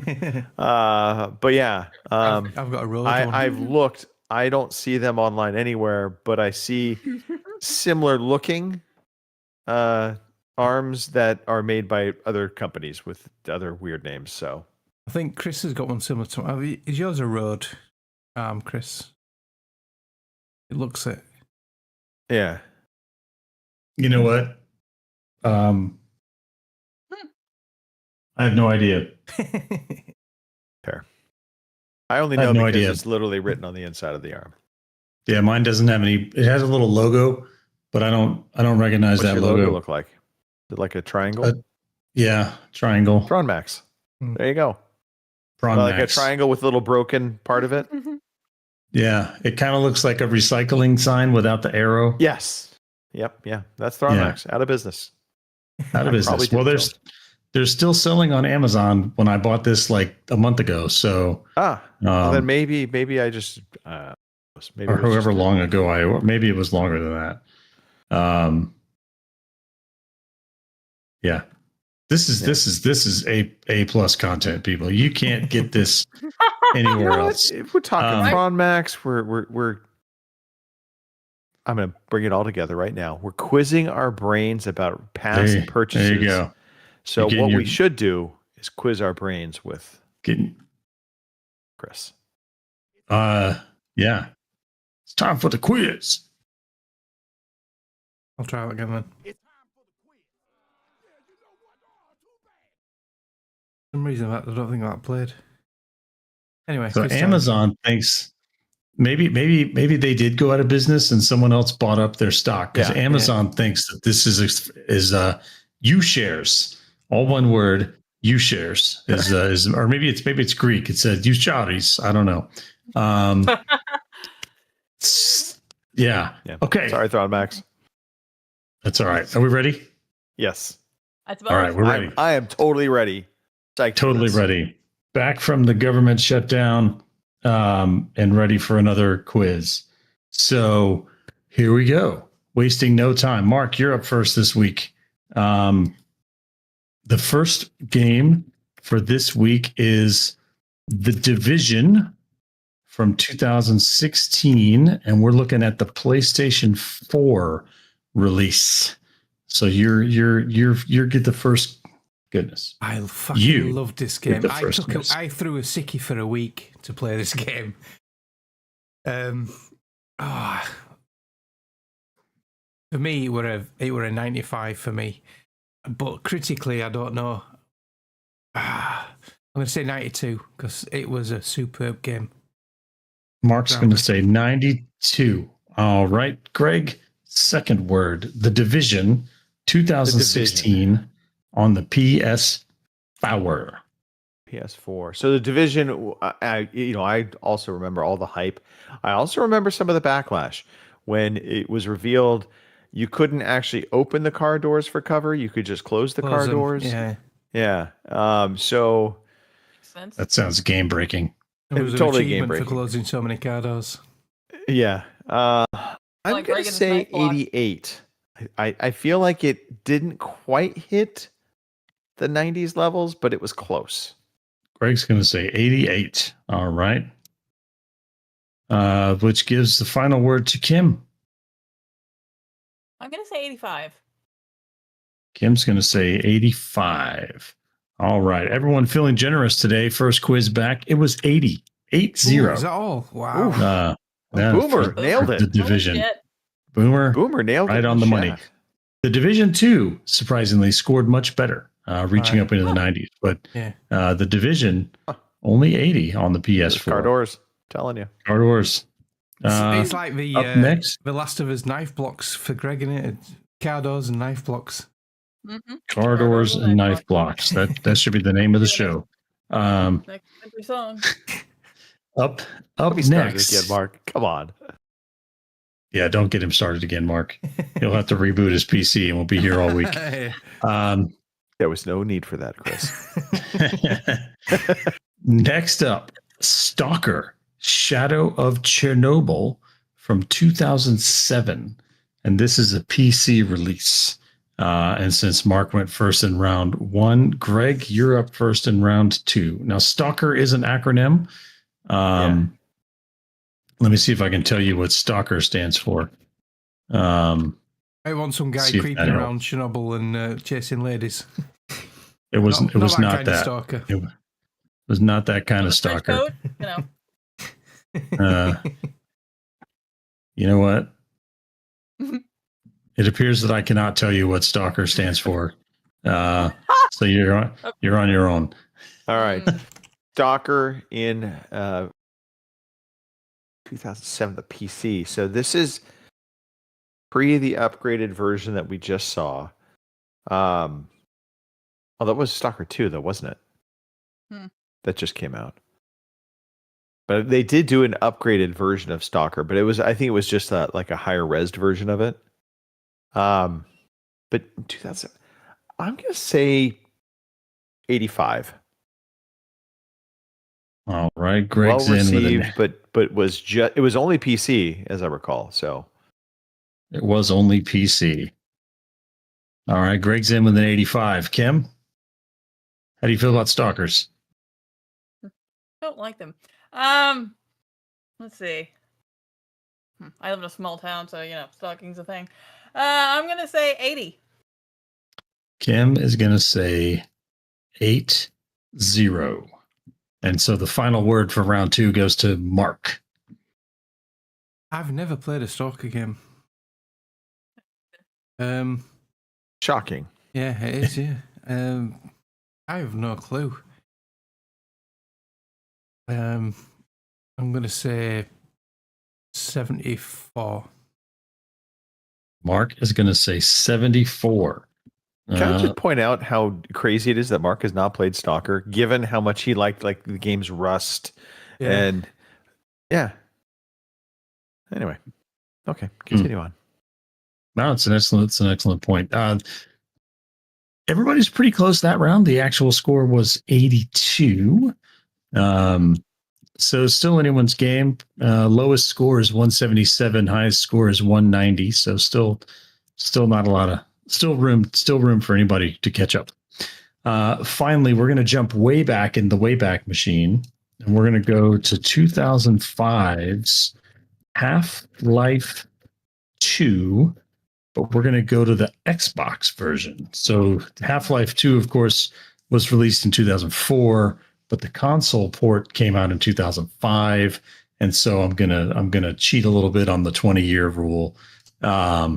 And that brings us to Kim with the first word. Half-Life 2 on the OG Xbox. I don't know. 85. Kim says 85. Coming around the horn to Mark. This game gets so much praise. So this is the OG Xbox, not the orange box version on 360. That is correct. Don't know. I played the 360 version and I've played it on PC as well. A great game. I'd like to say it did really well because it has got a cult following, and there's been a lot of fan-made remakes like Black Mesa. I'm going to say 90. Mark's going to say 90, and Greg gets the final word in round 3. So yeah, I do believe it was well received. Question though is, this was the Xbox 360 version, correct? No, the Xbox original. OG Xbox. Xbox version. Yeah, that's right. That's what you think. I'm not So sure the about. performance issue then comes into play. Could it actually run the game properly? Did it run it, It ran well? Halo. It ran Halo CE. Okay. Different. That's a different beast, though. You're talking about a PC port into the Xbox. And then I go back to like the orange box was absolutely a meteoric hit. And I'm wondering if just the original Xbox version of Half-Life 2, I'm going to say 84. Greg's going to say 84. You talked yourself out of it, Greg. The actual answer was 90. So we had two right on the money. Boomer and Mark both said 90. So bringing us into the final round, Boomer has a commanding lead at 87. Kim right on his heels at 92. So let's see how we do in the final round. This one's always the wild card. Our Nintendo Switch entry for the day is This War of Mine, the complete edition. Ooh, I can type really fast. On the Switch. And let me get you a release date on that one while you think about it. Not a lot to think about for me. I've never even heard of it. 2018 is the release date. Release date is 2018. So with some extra time to think about it, Mark, This War of Mine complete edition on the Nintendo Switch, which was released in 2018. So a complete edition. Ends in with 85. Complete edition, does that mean it's ported over? Because after The last quiz. you did. This is a port. Yes, this is a port. Yeah, so that rings alarm bells for me after last quiz. I'm going to say 70. Mark's going to say 70. Boomer says 80. Greg? So I'm inclined to go with Boomer on this. I'm going to say 82. I know the game. It was a side-scrolling game, kind of a very dark story, but I can't imagine it did horrible on the Switch too. So, yeah, I'm going to say 82. All right. And the final word for the quiz today goes to Kim. Got to go for it, Kim. You're so close to Boomer. Right. I know, right? Fuck, I don't know. 82. Kim is also going to say 82. Not even Price is writing, Greg, just stealing his homework. Straight up stealing my work. Just straight up stealing his homework.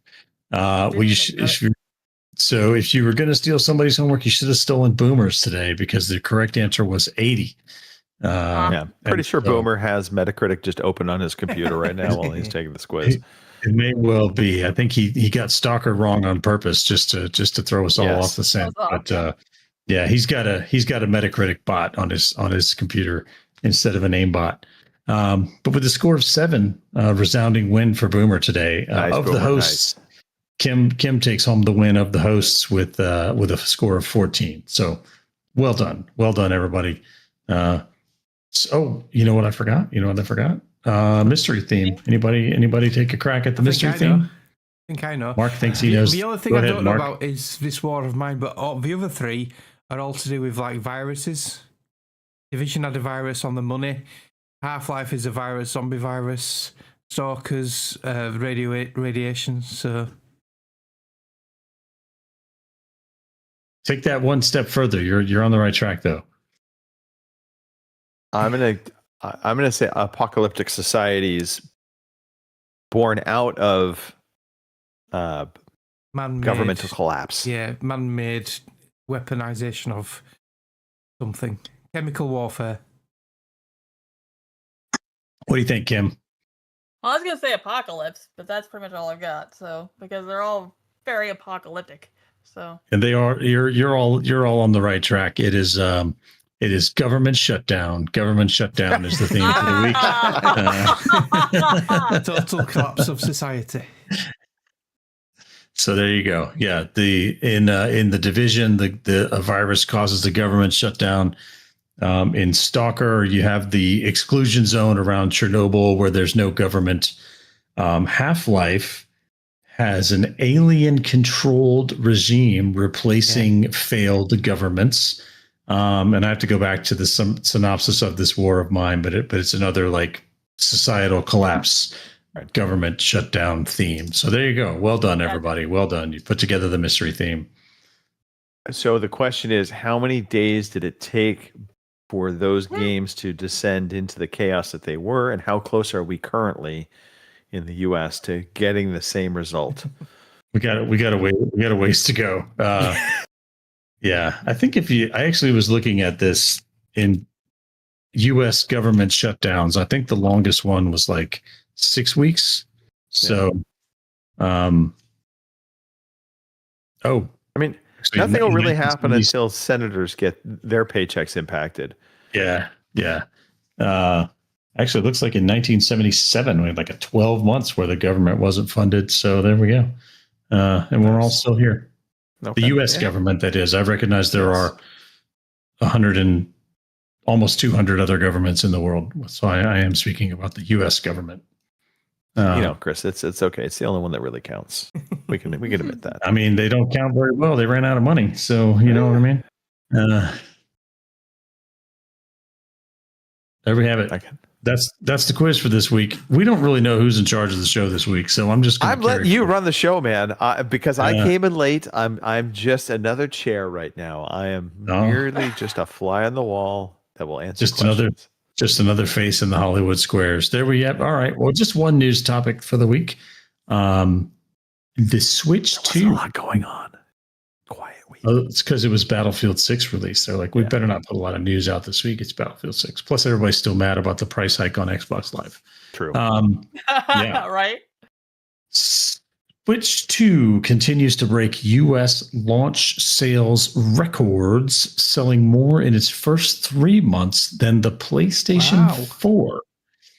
Market research company Circana's senior director Matt Piscatella posted findings from the company's August 2025 market data, including news that Nintendo's new console has sold more in its first 3 months than any other console in the U.S. to date. The Switch 2 sold 2.4 million units, putting it 5% ahead of the previous record holder, the PlayStation 4. Also pointed out that Nintendo Switch 2's unit sales are currently trending 77% of the time-aligned sales of the original Nintendo Switch. So what does it mean for gaming? What do we think?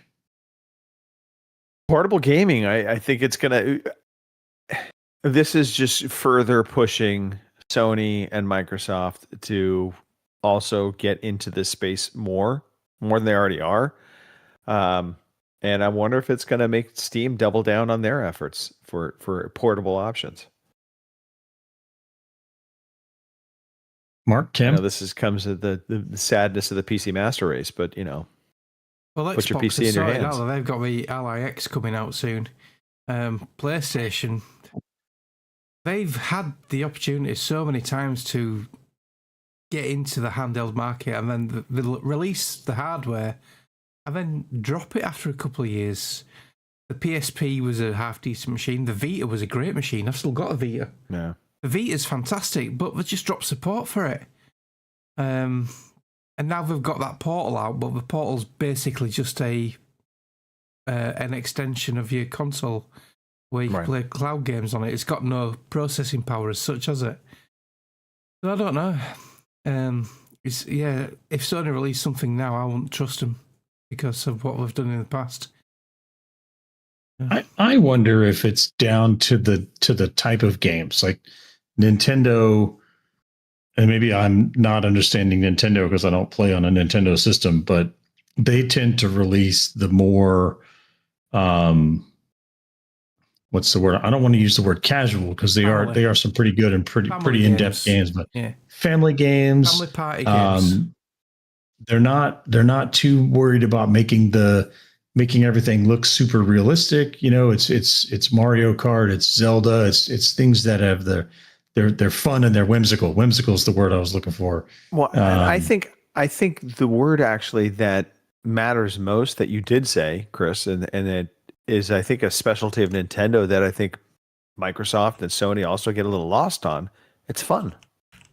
The fun factor of Nintendo games, I mean, they just seem to, they just know how to generate fun games, and that, for whatever reason, I shouldn't say for whatever reason, it makes sense that it resonates with gamers, especially younger gamers, where they want the experience rather than necessarily all the glitz and the glam.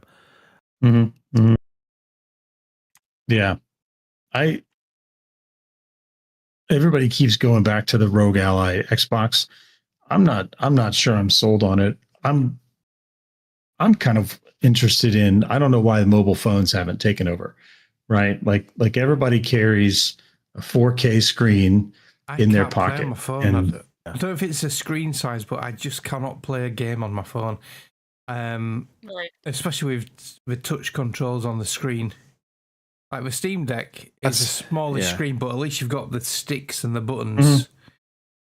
Right. But I've just never been able to play a game on the phone, apart from your basic crap stuff. Well, not crap, but basic stuff like your Peggles and that, where it's intuitive. You can call it crap. I didn't mean, but you know what I mean. The basic games. Yeah. Right. There's PUBG on mobile. There's Fortnite on mobile. I could never play them on that. Yeah, apparently people do. Yeah, I know they do, but I don't know how. They do, but I can't. No, I can't. I haven't gone in on it yet, but I keep eyeballing this thing called a Backbone, which is Yes. an Jim had adjustable one. controller that your phone rests in. Yeah. It plugs in the USB you know, port on one side, doesn't it? And I can't So- say they work rather well because that's what the Razer that I bought before the Steam Deck. That's basically what it is a Yeah. tablet with the backbone, and Okay. the backbone actually does rather well. My biggest problem though with it before I got the Steam Deck was the screen was again like phone size. So if you're like me and you wear glasses and your eyes are half janky, that can be a problem. Where the Steam Deck is a little bigger, so it's a little easier for me to see. So Yeah. Yeah. I think cool. the phone thing, it's interesting, Chris, you brought that up because, I mean, it seems like the most natural way for us to play mobile games is on the phone because it is literally a powerful computer in our hands. But it is what Mark said. Controllers, you can hook up a Bluetooth controller to it. But the whole idea for me behind mobile gaming is, you're on the go and you just want to break out and play a game. Having to try and carry along a controller along with your phone seems, especially in my life, in our older lives, you're not going out to dinner and in your pocket you've got a bundled controller sitting there. So right. And then also just because your phone does so many things, I feel like playing a game on it ties it up. It says you're not searching Twitter on it. You're not doing any of your social media stuff while you're playing a game on your phone versus having a dedicated gaming hardware that's portable. You still can do all the social media stuff. You can still do all the functioning of your phone along with it. And so I feel like that the phone, as great as they are never going to be a true gaming platform. No, for probably not. Hardcore games. You mentioned pairing the Bluetooth controller, and Corzan mentioned pairing the Bluetooth controller. I was at my in-laws' house. This was a couple of years ago, and I wanted to jump on Forza Horizon 5 to do my daily or weekly challenges or whatever, and it was kind of wild. So I paired my Xbox controller to my phone, and I was casting my phone to my in-laws' TV. And I was cloud gaming Forza Horizon 5. I was like, that's kind of wild. It was a lot of input lag, and it wasn't a great experience. But just the fact that I was able to do that was kind of crazy. And maybe now we're getting into Wi-Fi 7, and Wi-Fi speeds are improving. Maybe it'll be reliable technology. I don't know. So we'll good on the Switch for selling a lot of units. PC gaming's not going anywhere. Graphics cards they're cranking out graphics cards, a new version every year. And people are still buying them off the shelves. So there we go. Bitcoin farming still a thing? No. the market's collapsing, Well, isn't it? I'm kidding. So actually, Bitcoin farming is a thing. A few of my friends who actually know about Bitcoin farming, GPUs are too slow for Bitcoin farming now. You actually need like a dedicated circuit that's specifically designed for Bitcoin farming. And as Mark pointed out, maybe the price is coming down. I haven't checked BTC in a while. I've just seen a few videos saying this weekend it's collapsing apparently. So something about China pulling out of the market or pulling out, not selling as much of their minerals to the world. And apparently the market's going to crash this weekend. So that's what I've heard. I don't know how true it is, but I fully raise my hand. I have no idea what the hell Bitcoin farming is. How the fuck do you mine for coins when it's not even That's real? exactly what I want to know.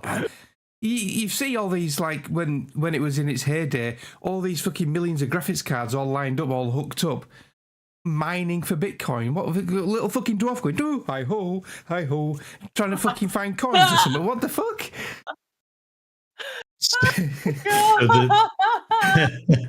So there are inside all the graphics cards. There's actually tiny little dwarves playing Deep Rock Galactic.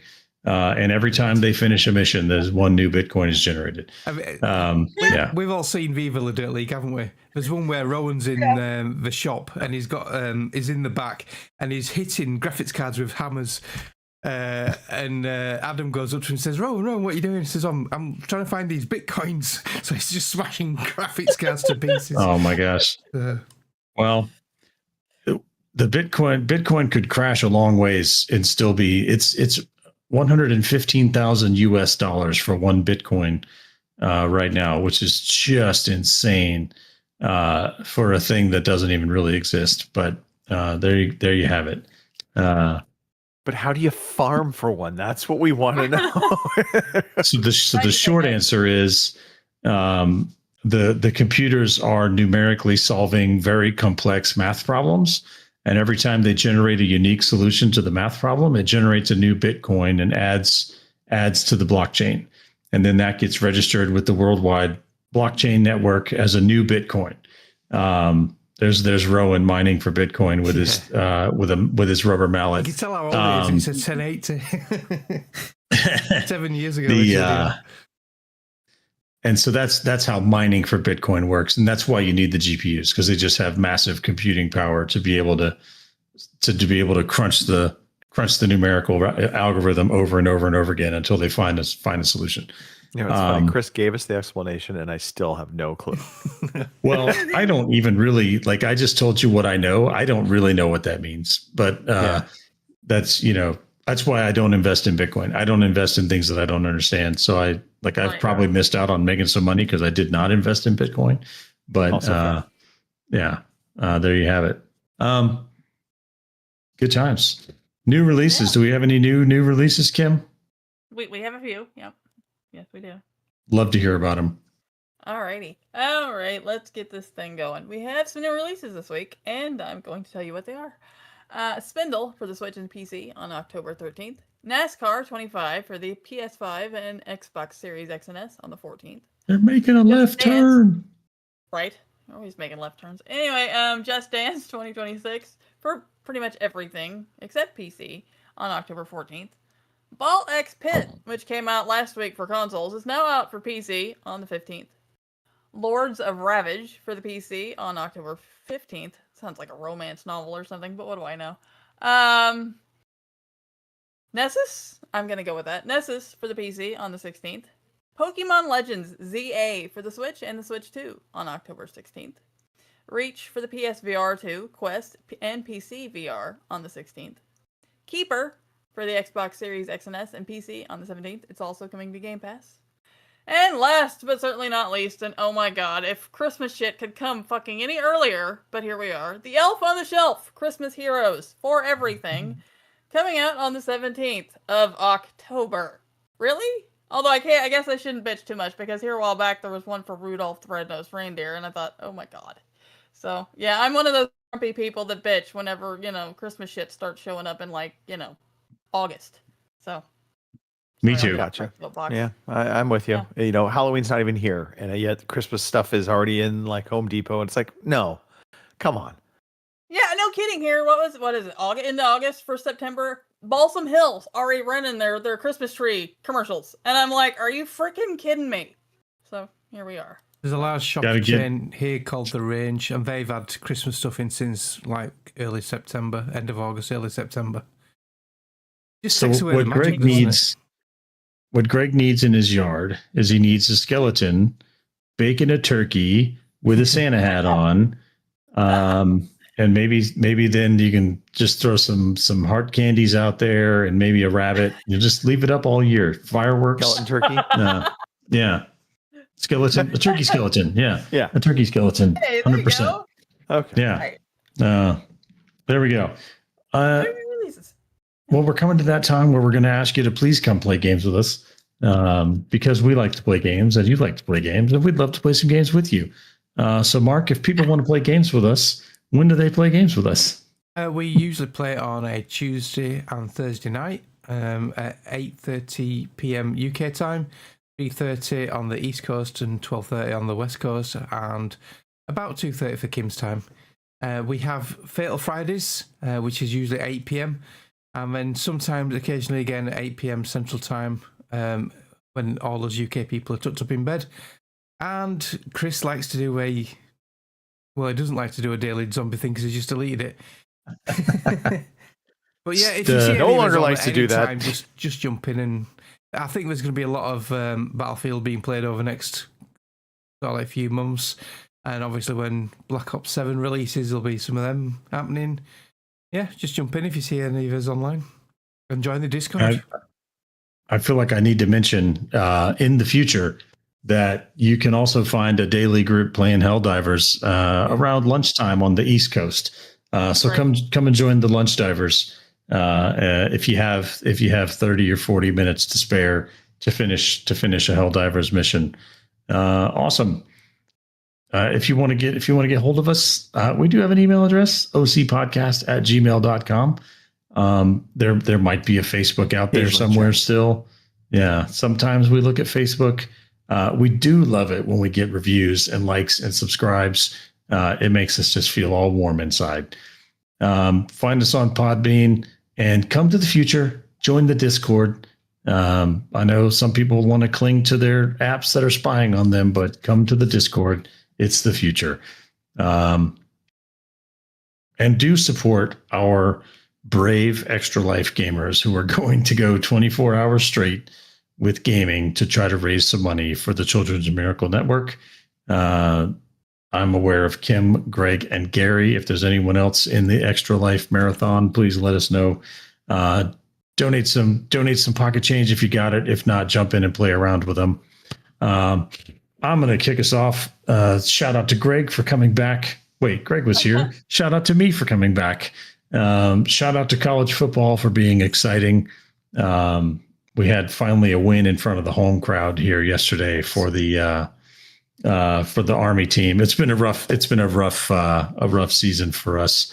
And I'm going to shout out you three for putting up with all this nonsense. And I'm going to pass it over to Kim.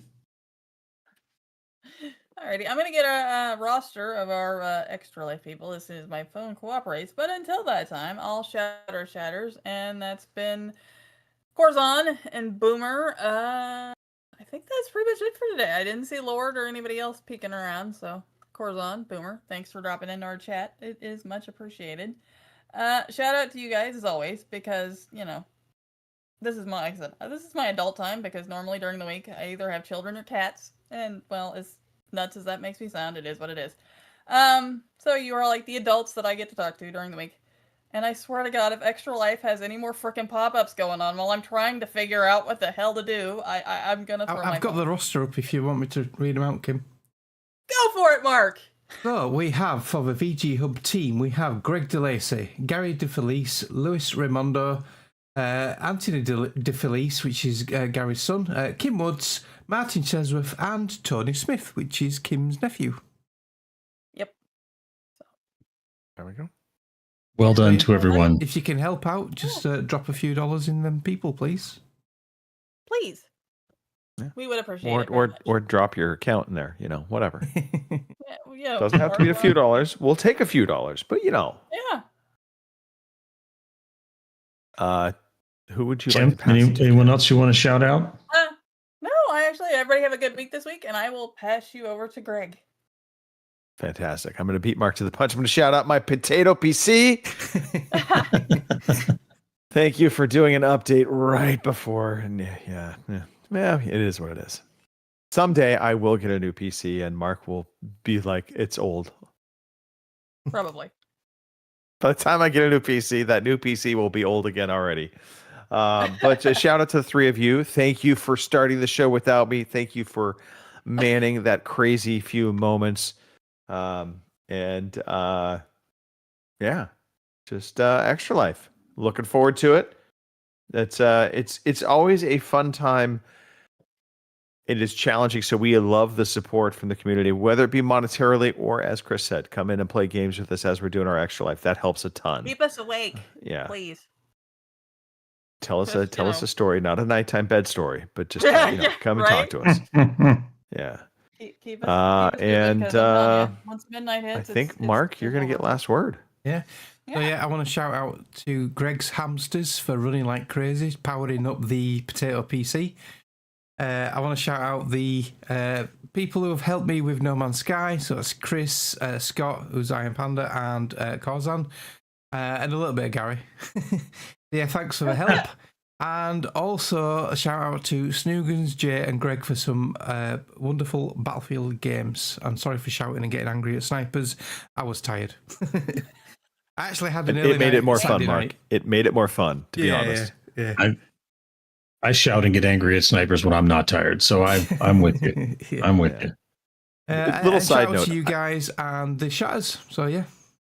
Before we Chris, I'll go, let you take us home. Sorry. before we go, Yeah. I just want to say, so when gamers get angry and I'm playing with them, I find it very funny. Now, Oh, Snoogans I loves know it when me for a and Jay fact. argue. Well, Mark, you're hilarious. When you are getting angry and your son is and you are bickering, that is just straight up comedy bits.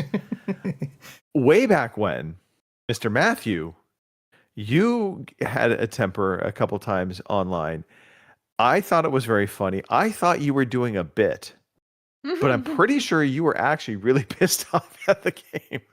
There were some times when I had rage quit a few games. Yeah. It's particularly Battlefield. Yeah, Battlefield has often led me to rage quit. Yeah. I've developed a new trick now. When I start getting really mad at the game, I just push this button. Yeah. And so it's really handy to have that button right there. Yeah. All right. Well, thanks to the three of you. Thanks to the Shatters. We'll be back next week to do this all again. Until then, Maybe even on time. have a great weekend gaming. Maybe even Greg with a potato PC that'll be ready to go. He'll fire it up an hour before we're sure. Right, there you go. That's the trick. Thank you for listening to the Overseas Connection podcast.